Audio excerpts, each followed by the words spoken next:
All right, here we are for sign number 6 through John's Gospel, and we come to probably one of my favorite stories in John. There's a lot of irony, a bit of comic relief here, but this story starts out, and it's a story of Jesus healing this man who's been blind from birth, which is a unique miracle. There's been a lot of amazing miracles in the Old Testament. There's even been somebody resuscitated, brought back from the dead, but nobody has been healed who was born blind. And so this is an amazing miracle. But this miracle starts out with the disciples and Jesus seeing this man who's been born blind, and the disciples ask the question, who sinned, him or his parents? And so this kind of gives us insight into how people in that day viewed suffering. And it's kind of similar to how Job's friends viewed suffering, that suffering is a result of sin. And, that might seem obvious to us as believers that that's not necessarily true, but a lot of people today live with that kind of understanding, that if I eat right and exercise and take my vitamins, then I'm not going to be sick.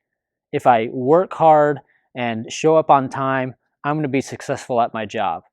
Or the possibilities are endless, but a lot of people live basically with this idea of karma, that as long as I do what's right, good things come. But we live in a broken world, and sometimes you can do everything right and suffering still finds you. No one's exempt. And Jesus begins to reconstruct their understanding of suffering and why it happens. And then we see that Jesus, he spits in the mud and anoints this man's eyes and tells him to go wash, and he's healed. He can see. And there's a lot of people who are questioning him, like, what happened? And they don't believe, they really just don't like Jesus at this point. And there's also a threat that to anybody who begins to proclaim Jesus or believe in Jesus, they're not going to be allowed in the synagogue. And so there's a lot of pressure, but this blind man, he's just happy. I mean, he makes a statement, look, I was blind and now I can see. I don't care who this man is. He's changed my life. And I mean, after he washes, he can see. People are questioning him and they say, hey, who healed you and where did he go? And this blind man is like, look, I was blind. I don't know what he looks like or where he went.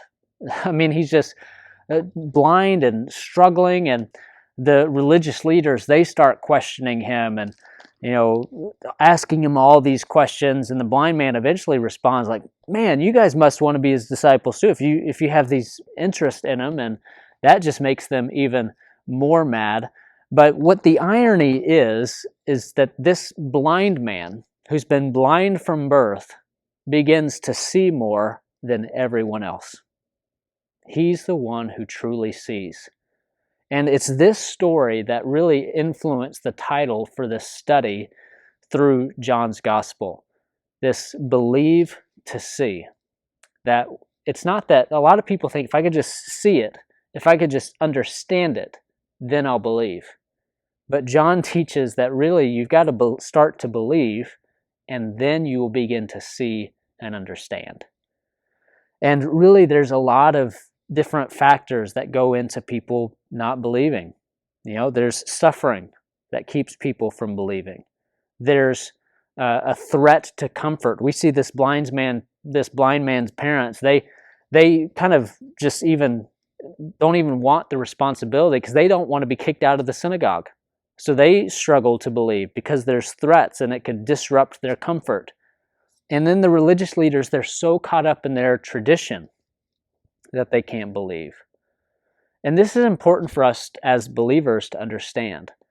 How does the fact that there's a lot of different factors that go into keeping people from believing, and the simple fact, people just refuse to believe.